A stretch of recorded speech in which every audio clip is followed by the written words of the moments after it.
सारे हलियो वेंदुसि सॾु न ॾींदे त छा थींदो। माउ त ॿिन्ही जी हिकिड़ी आहे, जेकॾहिं भाव न थींदे त छा थींदो। अब मैं गुजारिश करूंगा MQM लंदन के रिप्रेजेंटेटिव मोइन अहमद खान को कि वो स्टेज पर आएँ और अपने ख्यालात का इजहार करें। मोइन अहमद खान। बिस्मिल्लाहिर्रहमानिर्रहीम। सबसे पहले मैं माज़रत ख़्वाह, मेरी आवाज़ आज कुछ बेहतर नहीं है।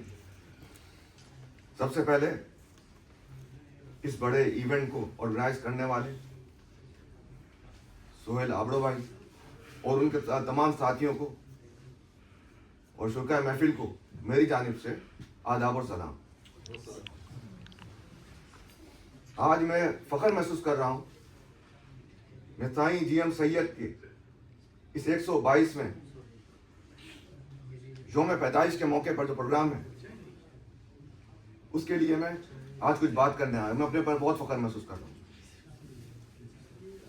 साईं GM सैयद कदावर लीडर हैं। उनका फ़लसफ़ा, उनकी तालीमात जो लीडर की, कायद की जो तालीमात होती हैं वो आईने की तरह होती है, और आईना जो होता है संवरने के लिए होता है। कभी भी आप महसूस करें जिंदगी के किसी मोड़ पे भी, जद्दोजहद के किसी मोड़ पे भी, किसी मौके पर भी अगर आप महसूस करें शायद आप कुछ गलत कर रहे हैं या अपनी जो हुकूक की जद्दोजहद से हट रहे हैं, तो अपने कायद साईं GM सैयद की तालीमात को खोलिए, उनके फ़लसफ़े को देखिए, उनकी तालीमात को पढ़िए। वह आईना आपको बेहतर कर देगा ताकि आप भटक नहीं सके। साईं GM सैयद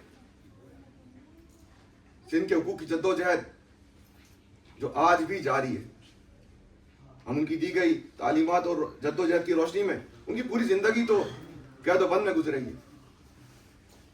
एक लम्हा फिक्र ये भी हमारे लिए कि आज मुझे, आपको, हमें डर भी रहना चाहिए कि हमें तो साईं GM सैयद की तालीमात का पता है, उनकी जद्दोजहद का पता है, लेकिन क्या ये तारीख, ये मालूमात हम अपनी अगली नस्ल को पहुंचा रहे हैं या नहीं पहुंचा रहे?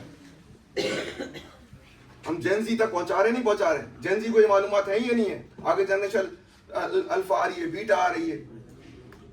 क्या हम शर्मिंदगी महसूस तो नहीं करते बताने में कि साईं GM सैयद की क्या तारीख रही है? जो आज झूठी तारीख पढ़ाई जा रही है गुज़िश्ता 75 वर्षों से, क्या उन जहनों पर हावी तो नहीं हो जाएगी नौजवानों की, आगे वाली नस्ल की?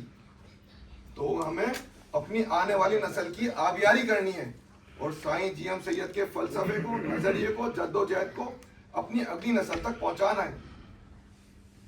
हुकूक की जो जद्दोजहद होती है वो एक दिन, 2 दिन, महीना, 2 महीने में नहीं होती, उन्हें बाद मरतबा अरसा लग जाता है, सालों लग जाता है।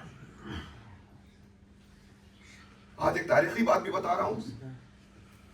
MQM के बानियों कायद तहरीक जनाब अल्ताफ हुसैन भाई की साईं GM सैयद से मुलाकातें रही। शहीद बशीर खान कुरैशी भाई जो इस बात के गवाह हैं, अब्दुल वहीद आनिसर भाई भी गवाह हैं कि साईं GM सैयद के तारीखी अल्फाज कि सिंध की हुकूक की अगर बात दौड़ संभाल सकता है या सिंध के हुकूक को दिला सकता है, वो MQM में कहा जाना बनता हुसैन। बाकी अगर दोस्त हैं उसकी तारीफ कर सकते हैं। मैं अपनी बात इख्तिताम तक जाऊंगा। कायद तहरीक जनाब अल्ताफ हुसैन भाई पाकिस्तान में रहने वाली हर मजलूम की आवाज़ है, चाहे वो पश्तून हो, सराइकी हो, बलोच हो, गिलगित बल्तिस्तानी हो, कश्मीरी हो, सिंधी हो, सबके लिए आवाज़ कायद तहरीक अल्ताफ हुसैन भाई बुलंद करते हैं। जैसा कि आपके इल्म में होगा, हमारे एक सिंधी साथी निसार अहमद पमर भाई जो 2021 में सन के अंदर साईं GM सैयद की सालगिरह के मौके पर वहां गए, जब तकरीब के बाद वो लौट रहे थे तो उनको गिरफ्तार कर लिया। गिरफ्तार क्या, नजरबंद कर दिया गया, जबरी गुमशुदा कर दिया गया। कई माह की जबरी गुमशुदा के बाद उनको रिहाई नसीब हुई। अब 5वीं मरतबा उनको और उनके साहबजादे को गुज़िश्ता 1 माह से जबरी गुमशुदा किया हुआ है, निसार अहमद पमर भाई और मोहसिन पमर भाई। इसी तरह हमारे कोई पश्तून साथी अनवर खान तरीन जो पश्तून जिरगा के हिस्सा भी हैं, उन्हें भी 16 सितंबर 2025 को गिरफ्तार जब भी गुमशुदा कर दिया गया। उनको भी रिहाई नसीब हो गई है। लेकिन तमाम साथियों से, दोस्तों से मैं दरख्वास्त करूंगा, निसार अहमद पंवर भाई और मोहसिन पंवर भाई के लिए आवाज बुलंद कीजिए। और दोबारा मैं तमाम हाज़रीन महफिल का और तमाम दोस्तों का शुक्रिया अदा करूंगा। जिए जिए जिए साईं जी एम सैयद सदा जी।